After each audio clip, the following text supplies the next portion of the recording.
I just had an inkling of an idea which I think should be. I think it's an important recurring theme, uh, especially in the field of morality or kind of the examined life in general. That there generally has to be two streams, and I think that this is a better way of understanding what used to be the kind of the table thumped, kind of dualism is important. Dualism is important. I think that hinges, that kind of sentiment, although there are elements of it which I think are admirable, um, it does require on a kind of on a weird sort of epistemological claim which is itself hard to maintain. But I think in the moral scope of things one can merely just make the argument through a form of pragmatism, essentially, which is what I'm about to do. And that is that basically, and this follows from my thoughts on the Stoicism lecture that I was that I heard, is that there cannot just be a single sort of schema approach, or that's incorrectly stated, but that the schema of having a comprehensive philosophical way of dealing with things has to consist of two streams within itself. It has to have somewhat. It has to make two separate cases, and that they should actually work in tandem, and there should be a kind of. Therefore, there's always a dynamism because there's a synthesis between these two separate cases that are made independently, and then which in being purveyed by the agent that subscribes to them, then there's an interesting sort of synthesis between the two, or something like that. But what I mean in particular, and because I do think that this sort of it has ramifications in other realms of philosophy, not just morality, and especially in terms of perhaps politics and things like that, in which some kind of moral framework is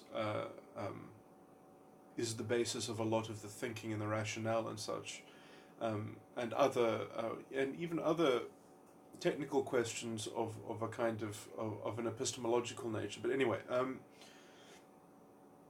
that essentially the one thing that has to have its own case made for it is a default, is a kind something like a secular default, like a sort of and then there has to be a personal or a private or a kind of something that houses one set. There isn't just one mode of being, that there are sort of there are two arenas which are simultaneously construed and around one. There are simultaneously erected and sustained, or at least postulated. And the one is something of a default meeting ground of things which do not accept the more private component of one schema. And one has to also imbue that default system with enough broadness and richness that it makes the private schema or the private component vulnerable, susceptible, humble, that there is a real thread in which the two are connected from a robust conduit. Obviously not everything in the private schema will be translatable, but that the value should at least be able to be described from the default secular container.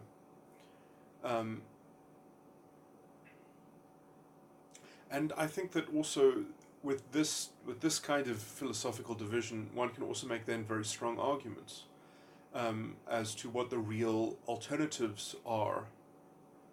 And I've already sort of outlined that if you take Vasti Root's development of the philosophical or her philosophical interpretation of Nietzsche's framework of nihilism and sort of metaphysical schema and such, that really is something like the default system, which already has it has the right indications built into it as to how these things would work in tandem, and the right kind of private contention that is required, and that which also does have a translation into the shared space, the secular space, which one can hope will have its integrity sort of guarded by a sophisticated enough political system and such, guarding the at least potential realm of integrity in the individual and such. Or the capacity, be it yay or nay whether or not someone actually is willing to develop that capacity or not. You know, that the capacity is not merely going to sort of be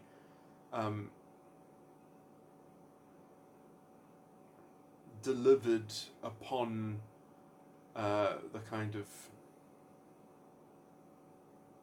is going to be sort of like paternalistically imprinted on the members of a community merely for their membership. You know, that it's not merely a kind of positivistic Napoleonic, you know, sort of adaptation of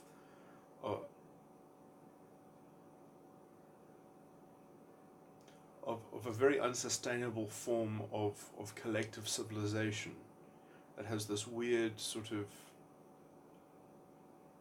you know, that sadly will always have to sort of prove itself by its political power, and it will, you know, and no individual will ever have the temerity to sort of stand against the collective and its collective interests, you know, which completely collapses the notion of integrity almost at the outset. Okay, anyway. Yeah, so I do think that this is the problem that most so-called left people who at least who have never belonged or been interested in the left Marxist tradition of libertarian leftist thought. Instead, they have what is now so-called liberal left, radical identity politics stuff, which, I mean, I don't really regard as being left, in as much as Hitler was not truly left, you know, or the fascist values always promote themselves as belonging to the left. Sadly, these sort of psychological tendencies have always been in the population, have always been, you know, the West has been pretty good at suppressing them because they are incredibly toxic, especially, you know, they're fine enough in sort of small minorities, but when they take over a country, when they actually start leading, you know, when they control policy, because they have no ability to ever be wrong, they can only double down on their, you know, because they have no sense of real accountability for their own decisions. They're always sort of exteriorizing all responsibility. You know, it just it never ends. You know, it just sort of you know, you go the way of the Mayans. You just more and more human sacrifice, essentially, to prove your sort of your self-righteousness or something like that, because they will always prioritize proving themselves correct before actually attending to the problems that they themselves are manifesting. You know, the self-consciousness is the first thing that is disposed of when you only have this one track, when you only have this one domain, when there isn't this separate idea of a default and then a specialized private case that is made, a specialized argument. There's just one argument, and it's get on board or go to the gulag kind of thing.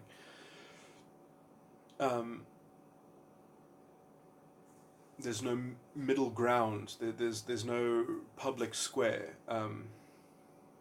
It's just this kind of pervasive mob rule. There was another point that I wanted to make around this issue.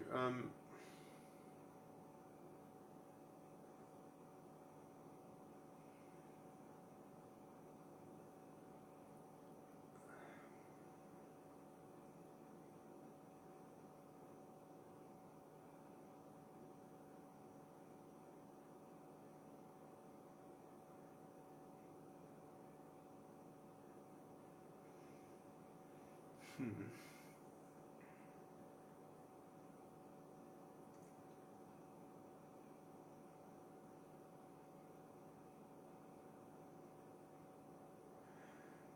It is quite interesting, I guess, that the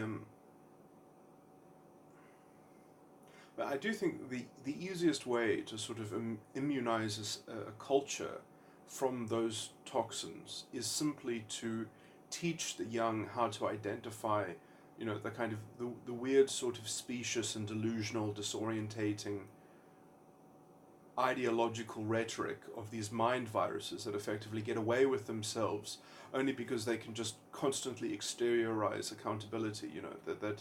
And there is even. Sadly, I mean, I think there is.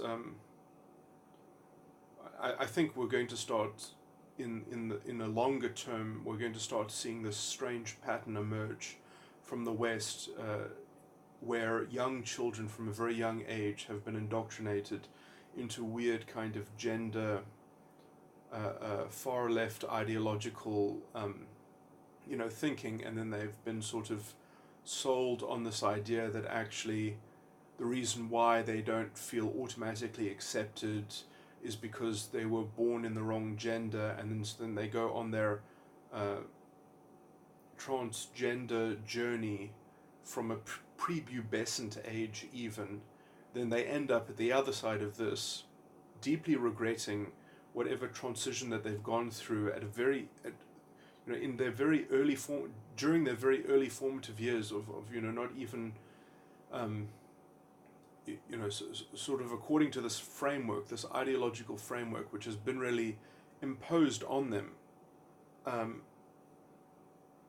deeply regretting it, and perhaps committing suicide, of being able to live with the aftermath of these decisions that were made in a completely irresponsible way.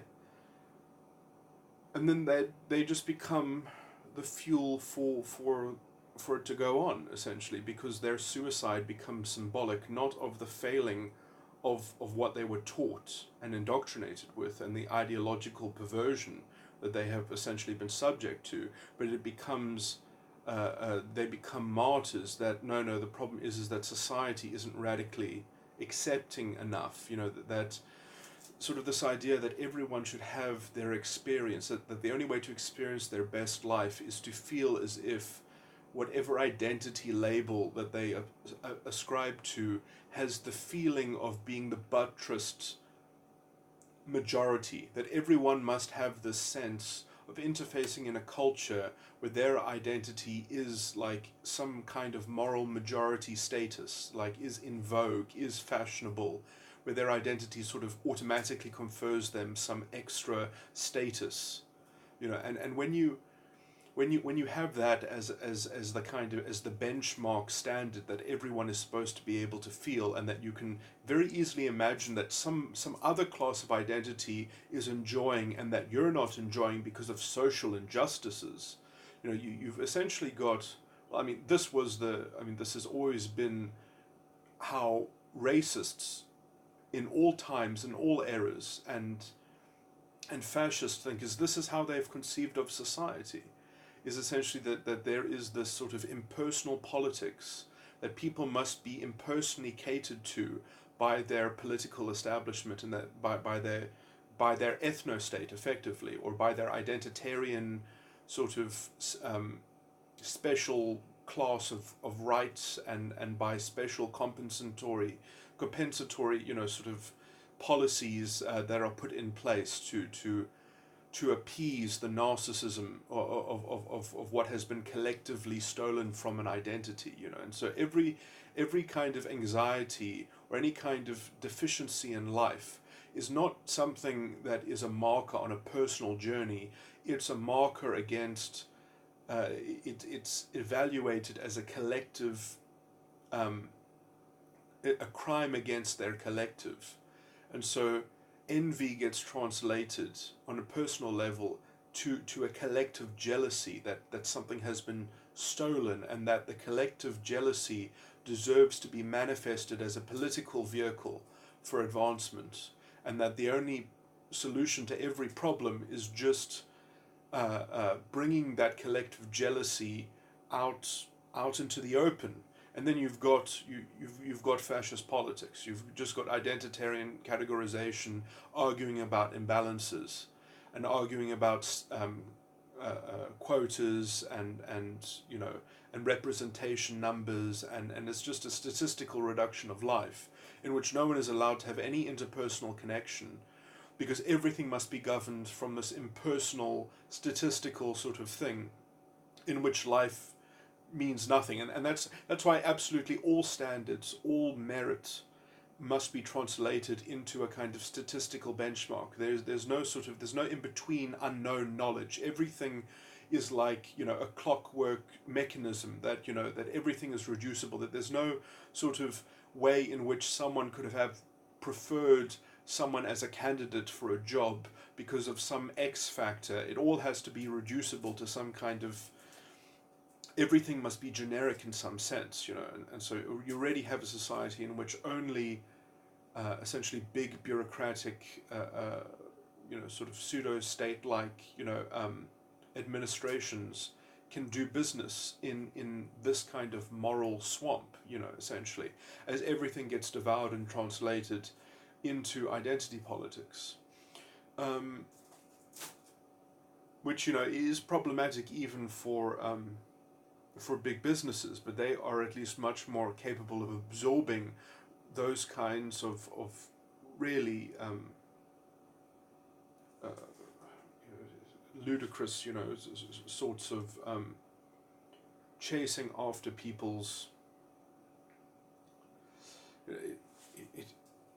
or when I say chasing after people, I was trying to get into the illustration or the depiction of how you get this horrible feedback loop where somehow it's always the scapegoat's responsibility to chase after the promised benefits that are that have been made by the kind of the socialism style promises, and the kind of and the that they have to be tacitly underwriting all of the radical policies, and when they fail, it's their head on the chopping block, because it's proof of their that only eventually violence is the only solution, essentially, because the infiltration has gotten too nefarious. The strange identity politics conspiracy theories about how people have got colonialized mind frames and such, it just gets more and more hysterical.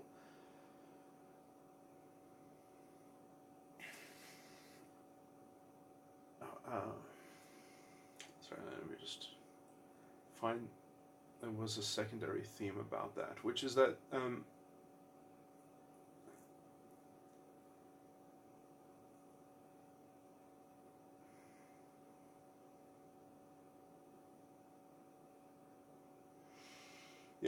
this really is meant to be an addendum to the stoicism stuff, because I do think that it has to do with this idea that there is no ulterior perspective, there's no ulterior mind frame, which would otherwise be built into what I would call a common sense way of dealing with things, which is you have a default, you have something of a secular default, in which you can actually consider ideas which are in stark disagreement to your own, and then you have a private system that is capable of sort of fully persuading or making some secular claim about itself without having to say, well, you have to swallow the whole thing. There's only one matrix, there's only one domain, or something like that, and you're either in or you're out.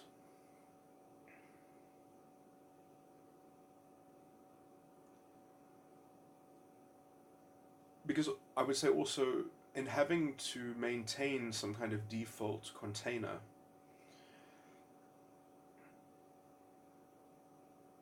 it means that then you have a second witness in which to know your own position. At least you have Because in some sense, there might be some alternative schemas in that you won't be able to, on a secular level, prefer. Or in the default case, you won't be able to say, yeah, well, actually, just on secular grounds, I cannot say that my that organization, that constitution, is problematic or not. But it at least gives you a way to sort of, there will be some issues which, can just not be defeated in a technical, logical, rational sense. But you can, you can make inductive, but you will still be open to making, to make inductive arguments as to why you still prefer your own specialized understanding within your default schema over the alternative, being that, well, that one is just basically, it's better to have an understanding than to not have an understanding. It's better to have an independent understanding that belongs to individuals rather than sort of just being forced to identify with some kind of collective understanding, which really can only be labeled an understanding at that point. That you're forced to be a piece of some elaborate puzzle that you will never sort of have full recourse to inside of yourself. I mean, that kind of external vicarious truth, becomes a kind of disembodied blind faith religion, and that's I know these are I mean, in general tones, these are generally the two types of schemas that people have. People have versions of being lost and sort of labeling that lostness as a collective story, as a kind of cosmological metaphysic, which is somewhat eternally mysterious, as opposed to something that actually has symbolically the seed of its own, the seed of the tree,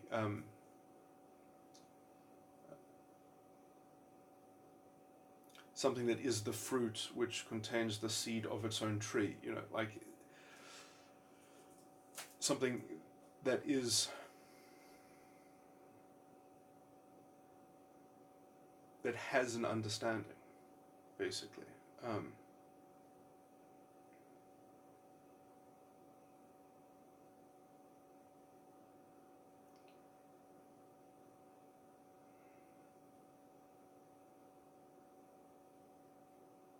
Yeah, and I would just say, if you look at the default philosophical position, that's roughly pretty much your own choices, apart from just even dissuading yourself from even seeing that those are the two major choices, because of some, sort of the proclivity of some sort of philosophical device which you just kind of be seduced and enamored in, that you just kind of have this sort of endless hypnosis around, or something like that. That it's just constantly shooting out, sort of issues that have to be constantly balanced or fudged, that you have to just keep on sort of serving it to such an intoxicated, sort of obsessive extent that you don't have any real metaphysical bearing, because you're just sort of kept so busy in a slave morality. So I do think that at least the metaphysical, sort of board as it was discovered and laid out by Nietzsche, and as developed or interpreted by Vasti Ruth, I think that is really the starting position. And she already, I think, indicates in her chapter, Living with, either On Nihilism is the name of the book, and the chapter is called Living with Nihilism, or I can't remember now, but anyways, definitely worth a read. Let me think now, what else to talk about here. So,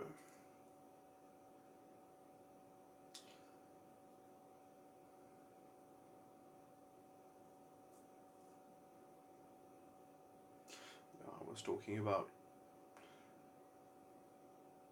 I, I, I think it's very easy within children's own lives. Well, I mean, I can't know for certain now because culture and sort of training of children has gotten so insidious, and sort of, when you're corrupting children at such a young age with this weird kind of anti-bullying rhetoric in which there is a complete breakdown of an interpersonal character development opportunity. There's no longer a character development opportunity. There's just a relationship between the anti-bully authority and these rules, which come to displace people's individual ethics. They don't have ethical, they can't start to develop an ethical awareness because they just have these concrete rules which are dehumanizing, really. I mean, the idea that if you exclude someone from a friend circle, that is bullying. So at what point can children actually not like each other's opinions, and what is their ability to actually reconcile or or prosecute those differences? I remember having vast types of all manner of disagreements at a very young age with other children. And I could see very clearly how problems were brewing, how just in their style of discourse or their style of behavior, their style of interaction, how there were built-in flaws that would obviously manifest as what would otherwise be a kind of a weird kind of narrative manipulation, and being a very sensitive child to these things, I was at the forefront of having the argument and the disagreement before having the tangible proof that someone has, essentially got shit for brains, that someone is doing crazy, stupid, that they are developing, a kind of a Tower of Babel in their own sort of, that they've erected an unsustainable soapbox that they're sort of using to filter their play time with other children or something like that. Now, if you don't have, if children aren't given the latitude to get into those kinds of issues, to make their own partitions socially, to regulate their own kind of moral medium that they live within, if that becomes completely owned by authority, essentially you've got a culture now which is only capable of responding to authority, to leadership, which promises to cater to their identity. I mean, it's so fucking disgusting. I mean, I hope that because this is coming from authority figures, and hopefully there is enough natural inclination within human beings to dislike authority, or at least it's a masculine trait, because, men are traditionally the ones who get killed when the leaders are toxic and stupid, because they're the ones on the front lines. This is also something that I wanted to get into, actually, well, just as an illustration, that there's this tremendous hypocrisy in sort of feminist, in the politics of feminist desire and their needs and their expectations and what they feel entitled to. There is a tremendous hypocrisy which essentially just, in order to cater to this ideological poison, essentially now men just have to sort of agree to absorb the resentment which women feed to them, on the resentment that comes from the basis that they are infantilized. So they have these expectations, they have, certain conveniences that they want pandered and provided to them by men. They still want those things. And so then when they are actually delivered those things, then to prove that they really do believe in equality, they have to repay them with resentfulness, essentially. And men have to absorb that resentfulness as a token that actually they should be equal, and men are undermining the position of equality, essentially, because women still want want things made easy for them. They still want some kind of they want to sail on their um, they want to be valued, and they want to extract value based on, you know, the kind of the traditional deal, you know. You know, so you have this very toxic element where women still want to have their cake and eat it, or they're still very aware that women have the capability of relying on these traditional gender roles in such a way,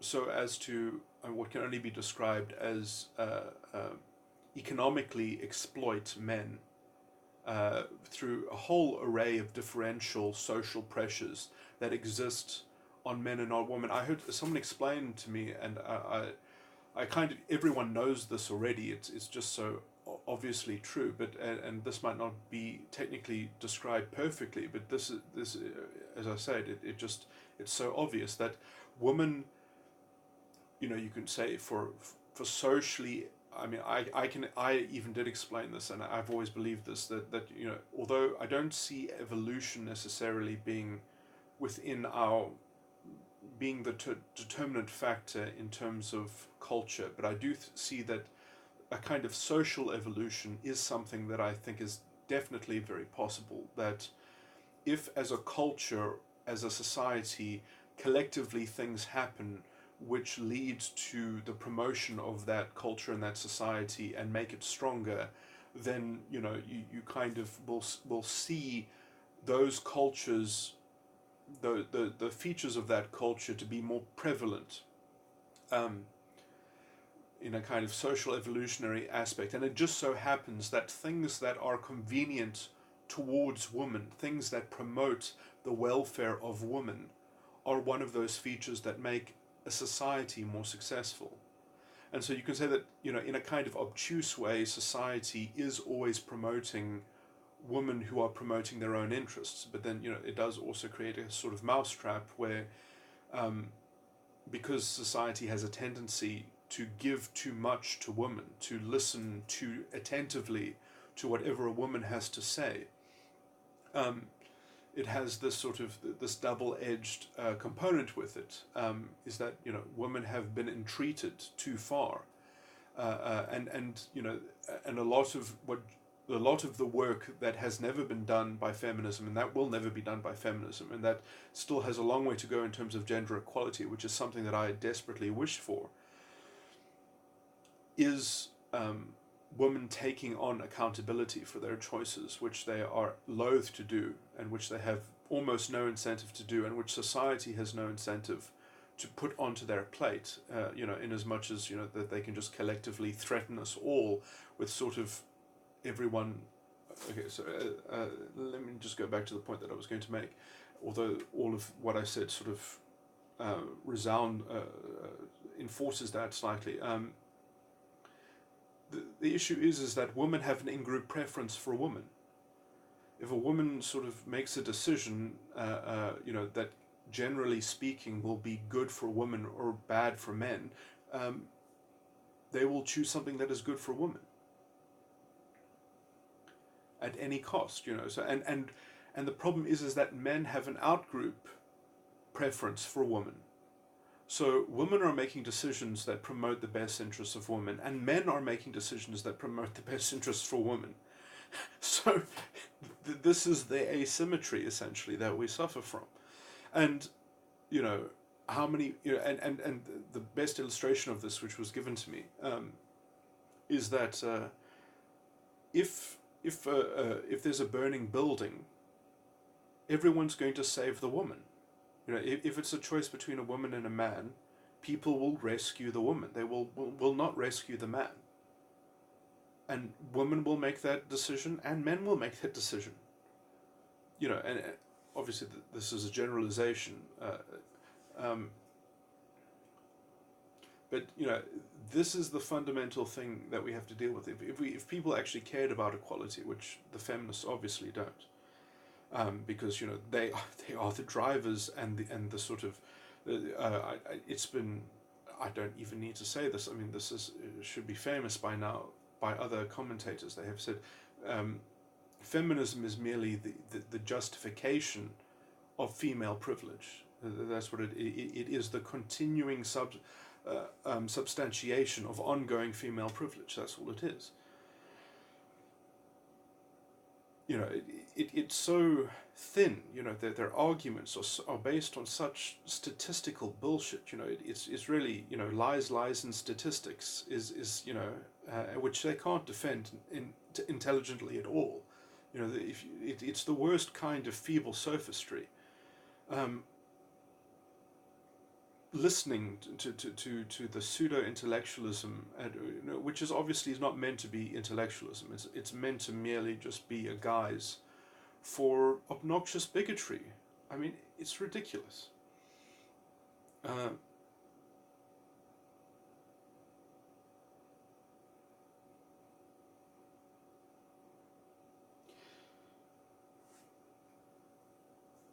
So I did, right at the start talking about hypocrisy.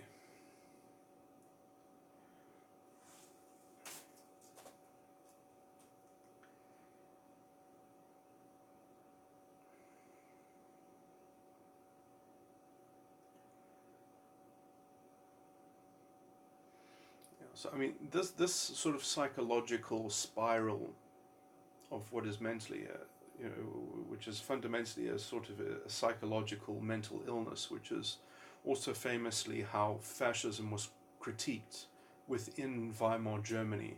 I mean, the original tradition of criticizing fascism is to identify it as a socially constructed, sort of contagious, paranoid psychopathy, you know, and identity narcissism, you know. So this is a weird kind of self-pitying narcissism, you know, that is so fragile in its internal, you know, sort of calibration that it has to get people to sympathize with its control of the narrative. That it ends up sort of, you know, people are curious almost. Well, actually, what would it do if it had power? You know, so let's just sort of, you know, instead of going through continuing cycles of this bullshit, let's just give them the power. Maybe they'll shut the fuck up. You know, that's essentially the feeling that the Nazis were able to cultivate, and eventually is what let them get away with their coup. And they felt confident to do that merely at the only legitimate vote that they got before the coup was 20%. So it just shows you that, you know, like, if they can get 20% of the population voting for them, then they probably have enough collateral sympathy with that hardline 20%, you know, because I mean, that was the general feeling, is that Hitler was a clown, you know, that these people are just, they're not serious politicians, you know, they're not serious intellectuals, but that doesn't matter. You know, it's a mob mentality, it's a, you know, yeah.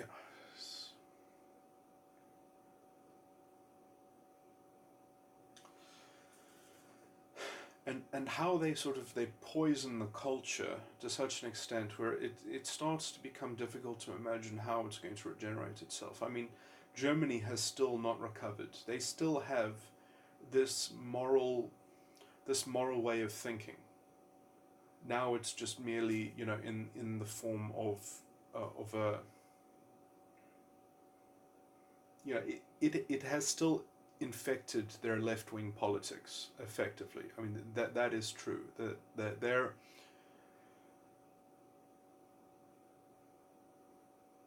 which is very fucking ironic, you know, because they did have a little bit of a left tradition, which was anti-Nazi, because they just saw it as, you know, but they were still useful idiots. So they still kind of bought in. I mean, well, that was a different time as well. You know, they were looking up to the USSR to some extent. You know, it's not a left Marxist tradition. anyway, this kind of so-called left-wing politics is not left Marxism. It's not libertarian Marxism.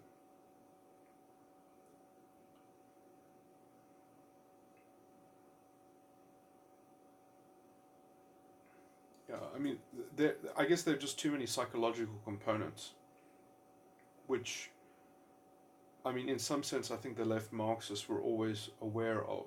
You know, I don't know how well they articulated those confusing points, but you know, there is also a body of literature that has just been critical of authoritarian politics right from the start, and it has fucked everything up, at least in terms of the original sort of Marxist analysis.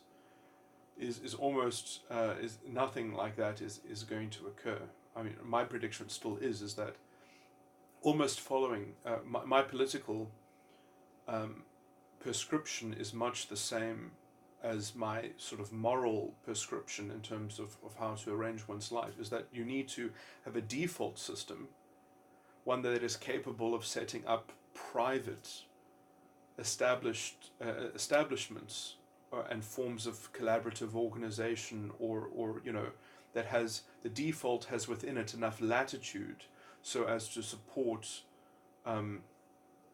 free association of any, you know, sort of kind within a particular constraints, you know, within some constraining default, you know. So, and that default would something be like liberal democratic capitalism, in which private property is the basis of the economic situation, and that gives enough freedom for people to buy themselves freedom from the market. And if people do actually succeed in creating a successful model that is capable of supplanting the functioning of the market in those people's lives, not pervasively, it doesn't destroy the market universally, it just means that they have for themselves created an alternative to market relations, then they can offer that model to other people. They can offer people to join them. They can offer to help other people to duplicate the model, to increase it, you know.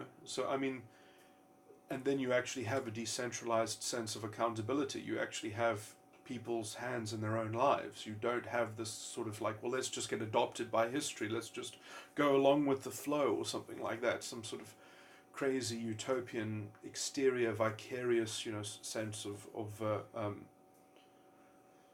you know, sort of ethereal table thumping about something that would be preferable in some hypothetical sense, you know, in which essentially the only way to secure that is to impose, you know, these moral dictums and such in some authoritarian or other such disgusting fashion, you know, some kind of socialistic machination.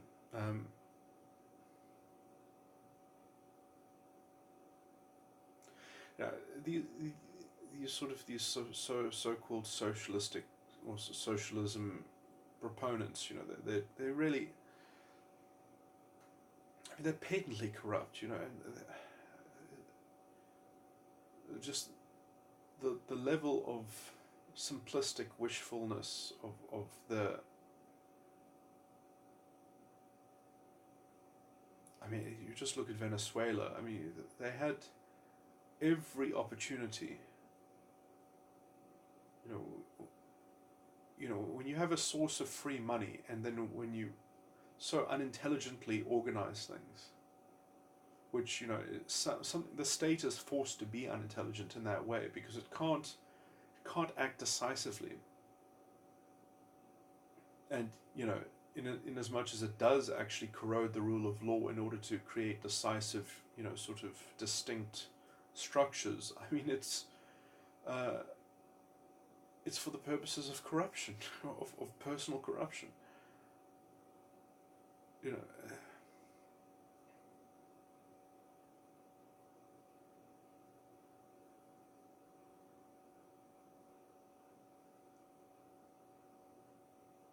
Anyway, I'm now really just rambling on.